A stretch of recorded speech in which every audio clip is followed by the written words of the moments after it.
Hello student, आज के इस वीडियो में हम एक्सरसाइज 4.6 के बचे हुए क्वेश्चन यानी क्वेश्चन नंबर 15 और क्वेश्चन नंबर 16 को सॉल्व करने वाले हैं।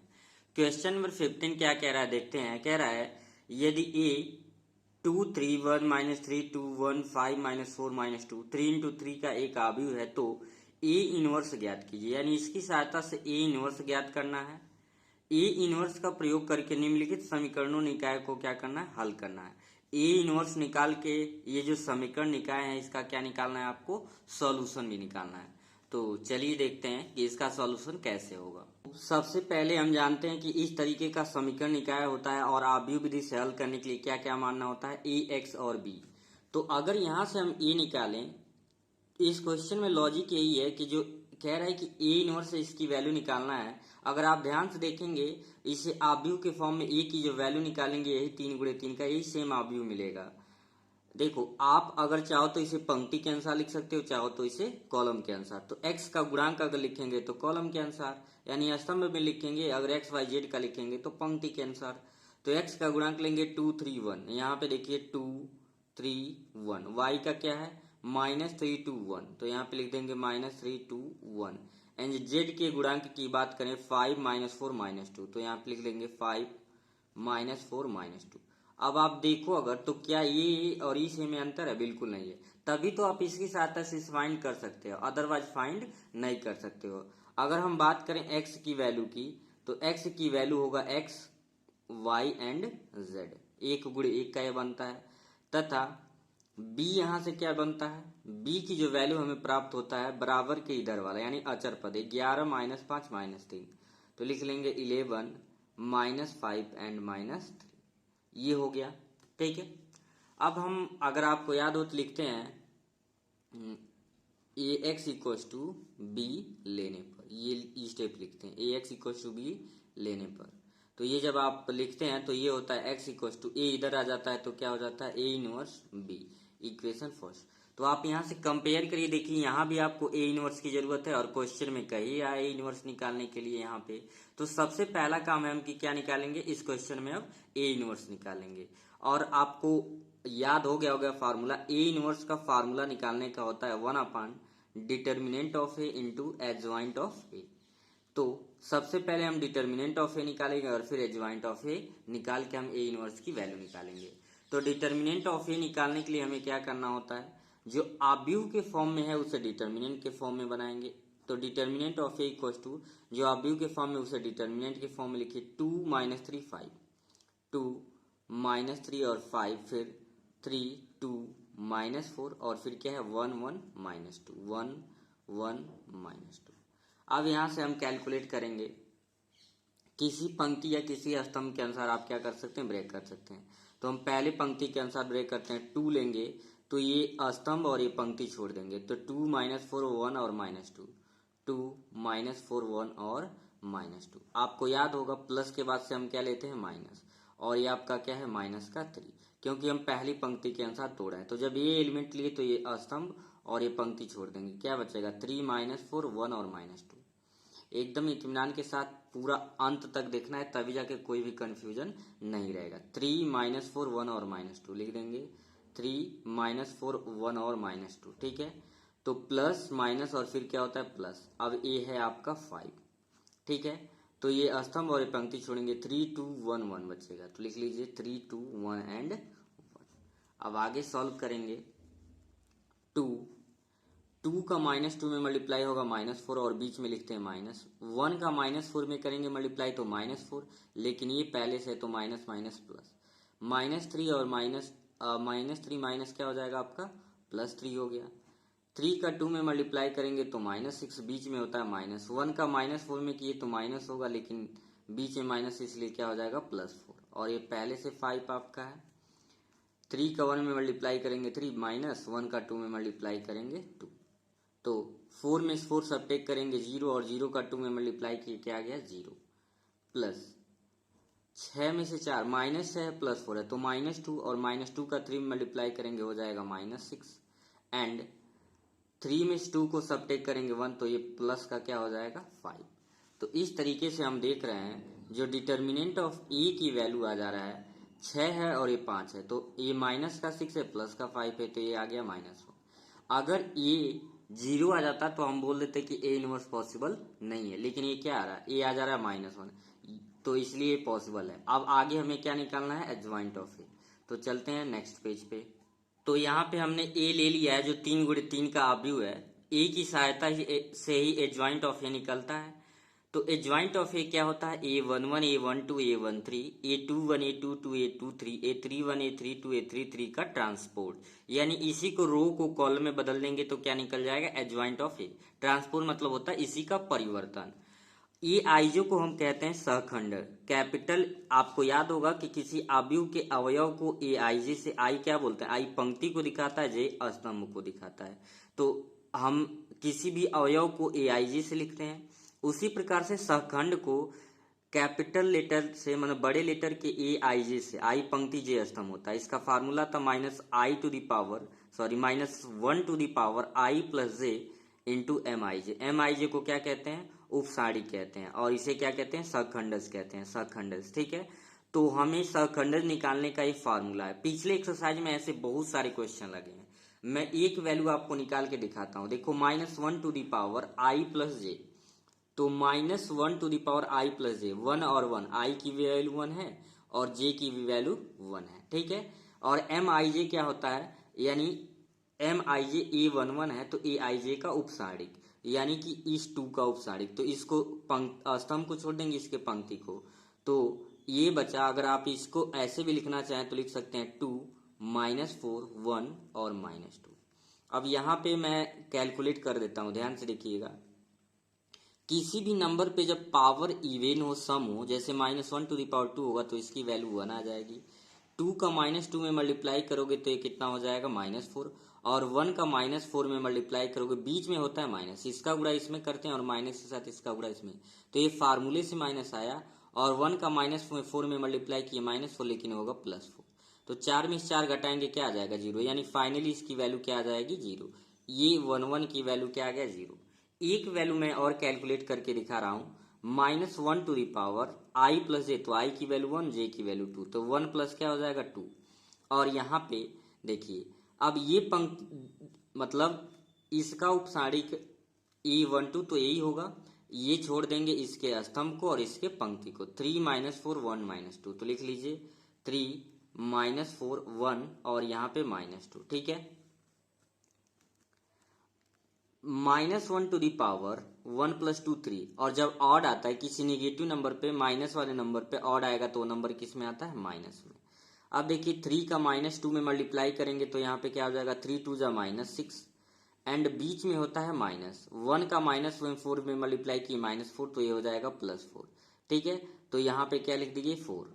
अब ये पहले से -1 है और -6 -4 तो -2, तो फाइनली आपका आंसर -1 में -2 का मल्टीप्लाई करोगे, क्या आ जाएगा आपका, +2 आ जाएगा। ठीक है, तो इसी तरीके से इस सारे एलिमेंट A11 A12 A13 से लेके A33 तक कैलकुलेट करना है। तो ये मेथड समझ गए होंगे।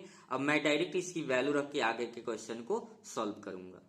तो जिस तरीके से A11 A12 कैलकुलेट है, उसी तरह से आप A13 कैलकुलेट करेंगे। 1 आएगा, A21 -1 आएगा, A22 -9 आएगा, A23 -5 आएगा, A31 2 आएगा, A32 23 आएगा और A33 13 आएगा। ठीक है, आप आसानी से कैलकुलेट कर सकते हो, डायरेक्टली भी कैलकुलेट कर सकते हो। देखो जैसे 2 1 यहाँ पे अगर मान लो निकालना हो तो 2 और 1, तो ए वाला पार्ट तो डायरेक्ट सॉल्व कर लो। 2 1 3 -1 पे 3 यानी माइनस होगा। अब देखो A21 ये होगा, ये रो छोड़ देंगे और ये क्या करेंगे, कॉलम छोड़ देंगे, ये रो छोड़ेंगे और ये कॉलम छोड़ेंगे। -3 का -2 में प्लस का 6 और -5, तो क्या आ जाएगा, -1 आ जाएगा। तो इस तरीके से आप डायरेक्टली क्या कर सकते हो, सॉल्व कर सकते हो। तो देयरफॉर हम बात करें एडजॉइंट ऑफ ए का, तो एडजॉइंट ऑफ ए रो को कॉलम में बदल देना था इसे, A11 A12 ए क्या लिखेंगे 13, A21 A22 और फिर क्या होगा A23, A31 A32 और फिर क्या हो जाएगा A33। वैल्यू को रख दीजिए, A11 0 और यहाँ पे 2 1, तो यहाँ पे लिख लीजिए 0 1 और सॉरी 2 था यहाँ पे, ये क्या है आपका 2 और फिर 1 है। फिर -1 -9 5, तो -1 -9 और -5, 2 23 13, तो लिख लीजिए 2 23 13, ये हो गया। तो लिखेंगे देयरफॉर ए इनवर्स की value 1 upon adjoint of A determinant of A into adjoint of A. तो 1 अपॉन ए -1 है और इसकी वैल्यू 0 to 1 -1 -9 -5 एंड 2 23 13 है। अब 1 बाई -1 या सिर्फ -1 समझिए, यानी माइनस से अंदर क्या करिए, डिवाइड कर दीजिए। तो 0 तो माइनस प्लस से कोई मतलब नहीं है, माइनस है तो प्लस, प्लस है तो माइनस, ये प्लस है तो माइनस, और ये हो जाएगा आपका माइनस है तो ये प्लस हो जाएगा और ये माइनस हो जाएगा, ये हो जाएगा माइनस, ये माइनस है तो प्लस, और ये हो जाएगा आपका माइनस का 13। ये आपका निकल गया ए इनवर्स। अब लिखेंगे समीकरण 1 से, कहाँ से, समीकरण 1 से। तो याद होगा आपका समीकरण 1 क्या था, समीकरण 1 से समीकरण 1 था x equals to a inverse b, x equals to a inverse b. तो यहाँ पे हम सारे वैल्यूज को रखेंगे, x की वैल्यू अभी नहीं रखेंगे, x रहने देंगे। ए इनवर्स की जो वैल्यू हमने निकाला वो क्या आया हुआ है यहाँ पे, ये आया हुआ आपका 0 -2 -1, यही तो है वैल्यू 1 9 और 5, -2 और -23 और माइनस का 13, एंड v की वैल्यू इंटू ये a inverse into b. b की वैल्यू क्या था, राइट हैंड साइड था, जो कि था 11 -5 -3, 11 -5 एंड माइनस का 3। ठीक है, अब सॉल्व कर लेते हैं इसे।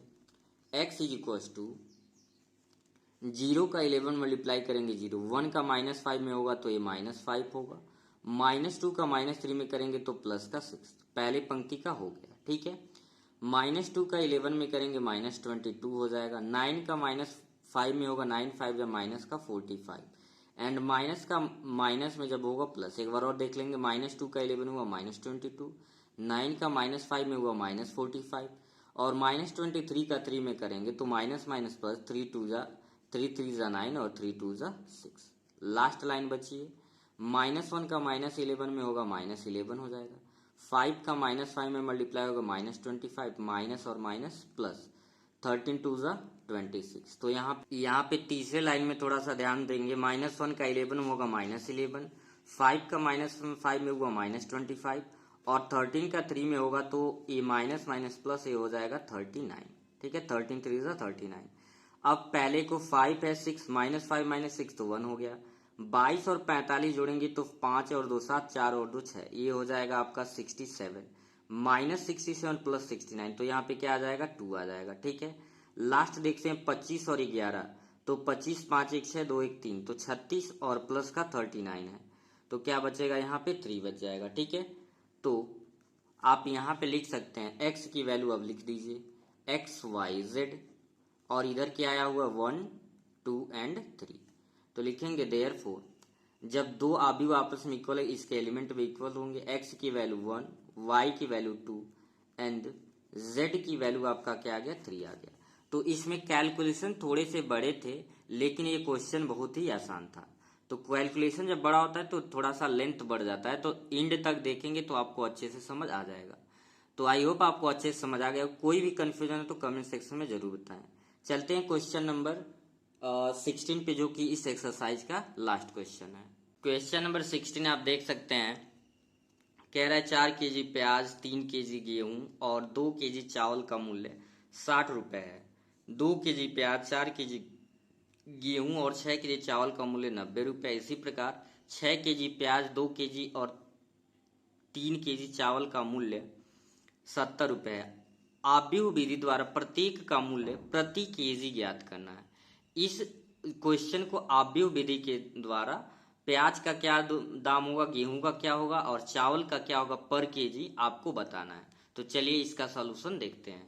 तो इस क्वेश्चन में प्याज, गेहूं तथा चावल की बात कर रहा है, पर केजी निकालना है। तो हम मान लिए हैं, माना प्याज, गेहूं तथा चावल का पर केजी मूल्य लिखा नहीं गया है, लेकिन आप ये भी लिख सकते हैं, केजी का ही मूल्य निकाल रहे हैं, तथा चावल का प्रति किग्रा मूल्य क्रमशः x, y तथा z रुपया, यानी प्याज का मूल्य x रुपया पर केजी, गेहूं का मूल्य y रुपया और चावल का मूल्य z रुपया पर केजी माना गया है।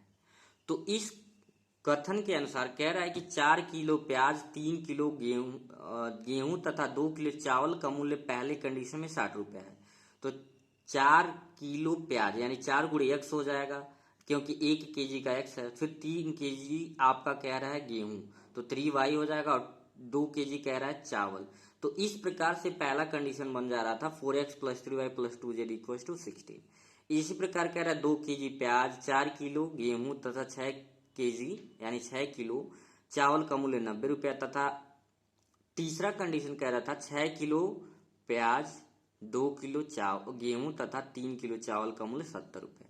तो आप देख रहे हैं कि आव्यूह का फॉर्म यानी वेरिएबल एल्जेब्रिक के फॉर्म में ये बन चुका है। अब इसी की सहायता से आपको XYZ की वैल्यू निकालना यानी कि प्याज, गेहूं तथा चावल का मूल्य निकालना है, लेकिन आव्यूह विधि से। तो उपरोक्त समीकरण को आव्यूह विधि से हम निम्न प्रकार लिख सकते हैं AX = B। किस प्रकार से इस उपरोक्त को समीकरण को लिख सकते हैं आव्यूह विधि से? AX = B। जब हम A को ट्रांसफर करते हैं तो X = क्या मिलता है? A इनवर्स B मिलता है।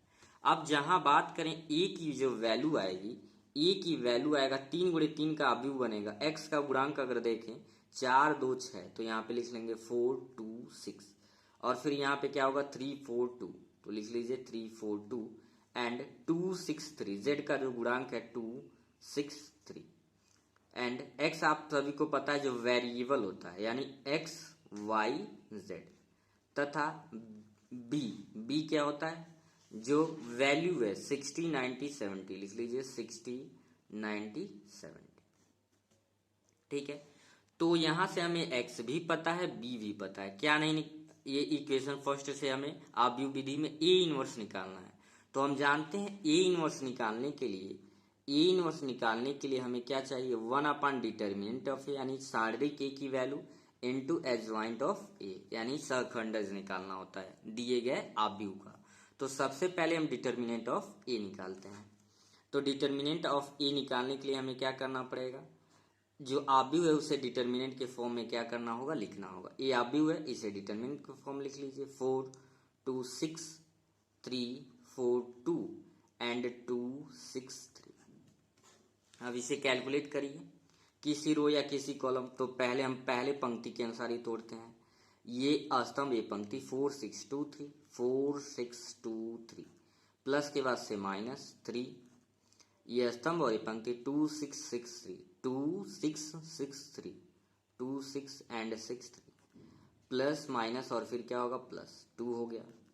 ये स्तंभ और ये पंक्ति 2 4 6 2, तो यहाँ पे लिख लेंगे 2 4 6 2, यहाँ पे 2 थोड़ा सा मिस्टेक होगा, पूरा क्वेश्चन मिस्टेक हो जाता है, तो इसलिए ध्यान से 4 का 3 मल्टीप्लाई किए 12, 2 6 आपका हो गया 12, माइनस 2 का 3 में मल्टीप्लाई किए 6 और 6 6 36, प्लस 2 2 2 4 माइनस 6 4 24। तो अब कैलकुलेट करेंगे 4 इंटू 12 में 12 सब्ट्रैक्ट किए 0। अब यहाँ पे माइनस का 3 है और 36 में 6 को घटाएंगे तो माइनस का 30 बचेगा, प्लस 2 4 ये है और ये माइनस का 24, तो ये माइनस का क्या बचेगा? आपका माइनस का बचेगा 20। तो ये 0 होगा, छोड़ देंगे। माइनस का माइनस में मल्टीप्लाई करोगे 60 हो गया, सॉरी 90। 30 का 30 में गुणा करेंगे 30 90, माइनस प्लस का माइनस में मल्टीप्लाई करेंगे -20 दूना 40, तो ये कितना आ गया? 50 आ गया। ठीक है, यानी कि यहाँ से हमने डिटर्मिनेंट ऑफ ए की वैल्यू क्या निकाल लिया? 50। अब चलते हैं नेक्स्ट पेज पे और वहां पे हम निकालेंगे एडजॉइंट ऑफ ए की वैल्यू। तो हम जानते हैं कि अगर एक 3 गुणे 3 का आव्यूह है तो उसका एडजॉइंट ऑफ ए क्या होता है? A11, यानी A11 को सहखंड कहते हैं। अब ये पिछले क्वेश्चन में बताया गया था। A11 A12 A13 A21 A22 A23 A31 A32 and A33 का ट्रांसपोज यानी इसका परिवर्तन। रो को किस में बदल दे रहे हैं? रो को कॉलम में बदल दिए हैं। तो यहाँ पे मैं ये डायरेक्ट वैल्यू रखने वाला हूँ। आपको कैलकुलेशन इसके निकालने का समझ आ गया होगा। A11 निकाल के A21 और ये सारे एलिमेंट निकाल के मैं डायरेक्ट क्या कर रहा हूँ? यहाँ पे रख रहा हूँ। इससे आपका टाइम बच जाएगा। ठीक है, तो ये वैल्यू मैंने निकाल रखा है। ये क्या आया था? A11 0 था, A30 था और ये क्या है? -20। A21 आपका है -5, यहाँ पे सामने लिख लेंगे -5 0 एंड ये 10 है, और इसकी बात करें 10 -20 और ये आपका है 10। ठीक है, ये आया हुआ वैल्यू है। तो इस प्रकार से लिखेंगे देयरफॉर ए इनवर्स आपका क्या है 1 adjoint of A into determinant of A है into adjoint of A. Determinant of A की वैल्यू हमने निकाला था, क्या था 50 था, और एडजॉइंट ऑफ ए की वैल्यू यही है 0 30 -20 -5 0 एंड 10 10 -20 एंड आपका 10। अब लिखेंगे समीकरण 1 से। समीकरण 1 क्या था आपका, समीकरण 1 से समीकरण 1 आपका था x equal to a inverse b. तो x की वैल्यू अभी नहीं रखेंगे, ए इनवर्स की वैल्यू क्या है यहाँ पे रख देंगे 1 ये है 50 और ये आपका है 0 30 माइनस का 20 -5 एंड 0 10 और ये आपका है 10 -20 और 10। b की वैल्यू, तो b की वैल्यू हमने निकाला था, b की वैल्यू क्या था, b की वैल्यू था 60 90 एंड 70 था। b की वैल्यू 60 90 एंड क्या था 70 था। अब बस इसे ही क्या करना है कैलकुलेट कर लेना है। तो x इक्वल टू 1/50 अभी रहने देते हैं, बाकी कैलकुलेट करते हैं। 0 का 60 में मल्टीप्लाई करोगे 0, माइनस का 19 में होगा 9 5 45 माइनस का 450 प्लस 10 का 70 यानी 10 का 70 में गुणा करेंगे 700। इसी प्रकार से 30 का 60 में 3 से क्या 1800 हो गया। 0 का 90 में गुणा करेंगे 0 और -20 का ये प्लस का 0 है, -20 का प्लस 70 में गुणा करेंगे तो -7 दूना 1400 ही हो जाएगा। ठीक है, -20 का 60 में गुणा करेंगे तो -1200 आ जाएगा। 10 का 90 में गुणा करेंगे 900 होगा एंड प्लस का 10 में 70 में गुणा करेंगे तो 700 होगा। अब इसे ही सॉल्व करते हैं। x इक्वल टू 1/50, देखो 700 में से 450 निकाल लेते हैं तो ये हो जाएगा 0 5 और 6 में 4 गया 2, यानी कितना बच जाएगा 250, वो भी प्लस का क्योंकि ये ज़्यादा है।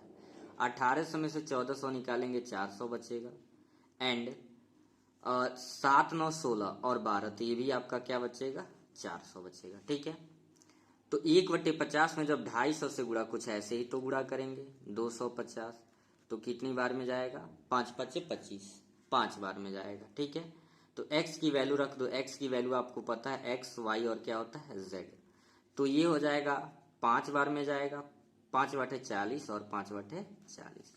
तो देयरफॉर हम बात करें x की वैल्यू 5 y की वैल्यू 8 एंड z की वैल्यू भी 8, यानी 1 केजी प्याज का मूल्य 5 रुपए, आलू का मूल्य जो आपका गेहूं का जो था 1 केजी का 8 रुपए और लास्ट में जो था आपका क्या था चावल था तो उसका क्या है 8 रुपये पर केजी मूल्य था।